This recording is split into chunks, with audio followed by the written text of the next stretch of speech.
એવા પાપી પૂજારીઓએ મારા ભગતને આજ ઘોર સમુદ્રની અંદર ફેંકી દીધા છે. તો લાવ આજ મારી મધુરી મોરલી થઈ લાડીલા પ્રેમીના ભગતને એ મારો જમણેરો હાથ દઈને સમુદ્રની અંદરથી તરતો આજ જોજો રે લાડીલા મધુ હારી નવજા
આ તો દ્વારિકાનો નાથ કાળિયો ઠાકોર તેમને લલાટે પાટા બાંધ્યા છે આજે બધું તેની પ્રાર્થના હીરી છે તો આવા માર કોને માર્યા છે તો ચાલ મારા પ્રભુને પૂછી લઉં કે આવા માર તમને કોણે માર્યા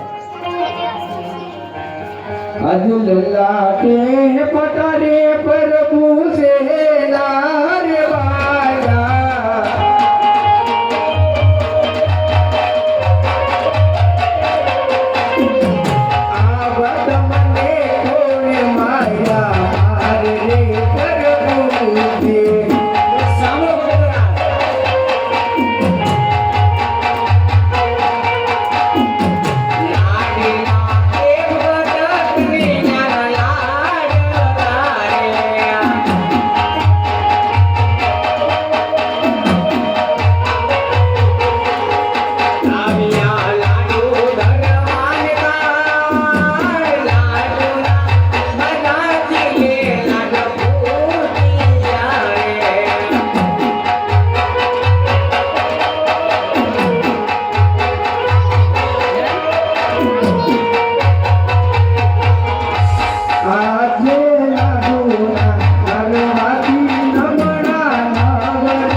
ભક્તના ગુના તો હંમેશા માફ જ હોય છે ભક્તરાજ, પણ આજ આવા ટાઢા ટુકડા, આજ આવા સમુદ્ર વેલી, આજ પોકરને ગઢી દેવી ધીંગી જરા છોડી આજ મારા દ્વાર સુધી આવવાનું કારણ કહો ભક્તરાજ.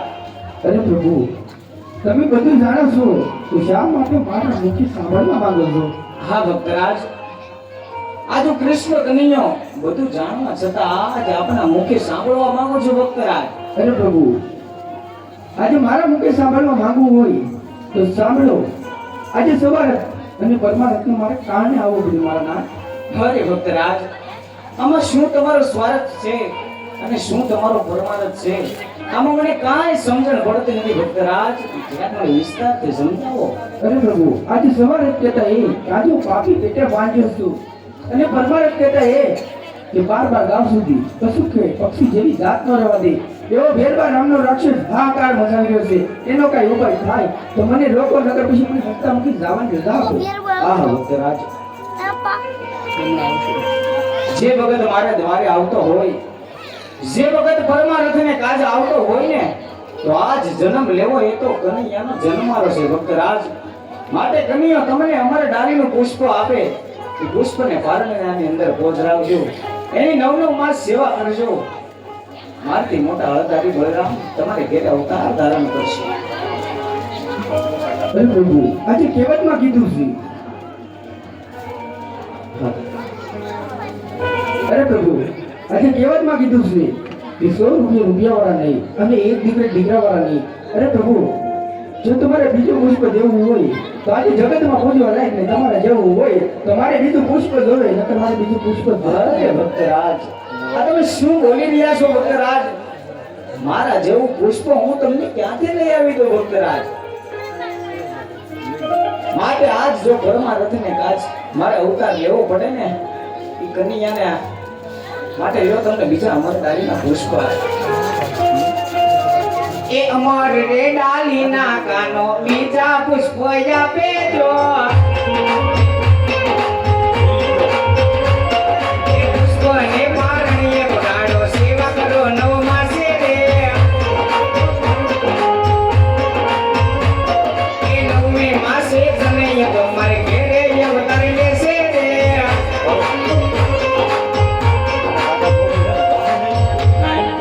આહા ભક્તરાજ, જે મેં તમને પેલી અમર ડાળીનું પુષ્પ આપ્યું ને, તેમને છઠ્ઠીના દિવસે હું પારણિયાની અંદર ફોડી જાય.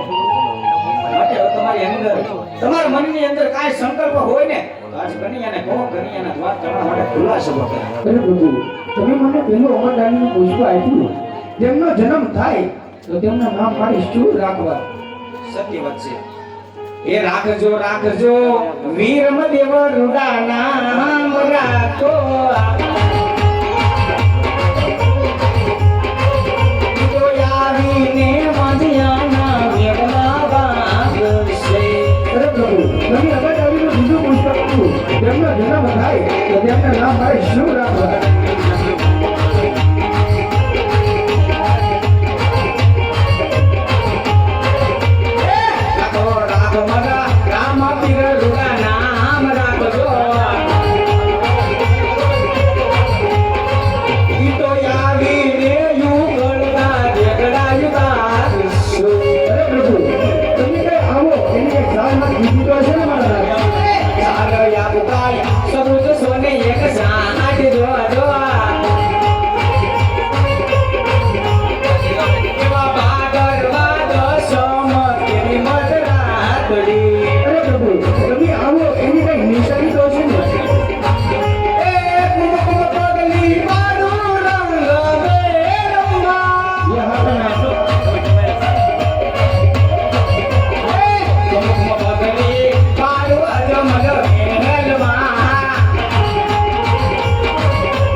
આજ તમે કીધું મેં અમરડાલીના પુષ્પ આપી દીધા, તમને નામ પણ આપી દીધા, તમને સાલ માસની તિથિ પણ આપી દીધી છે. કોમની પગલી પડશે 5 જુલેથી ઉકળતા દૂધડા ઉતારે ને, તો માનજો કે દ્વારિકાનો ઠાકર ભરાયો. અરે કનૈયા, હજી મને તારી માથે વિશ્વાસ નથી. તું કપટી છો, તું તો બે માન બે બાપનો છો. હજી મને તારી માથે વિશ્વાસ ના આવતો, અને જમણા હાથનો વચન દે તો મને વિશ્વાસ આવે. અરે ભક્તરાજ, હજી આજ કનૈયાએ તમને વચન આપી દીધા છે, તમને પુષ્પ પણ આપી દીધા છે, છતાંય તમે મારી ઉપર વિશ્વાસ નથી કરતા. તો આજ કનૈયો તમને જમણા હાથના વચન આપે છે કે હારે આવા તો મેરે પિતા ને કનૈયો પુત્ર બન્યા.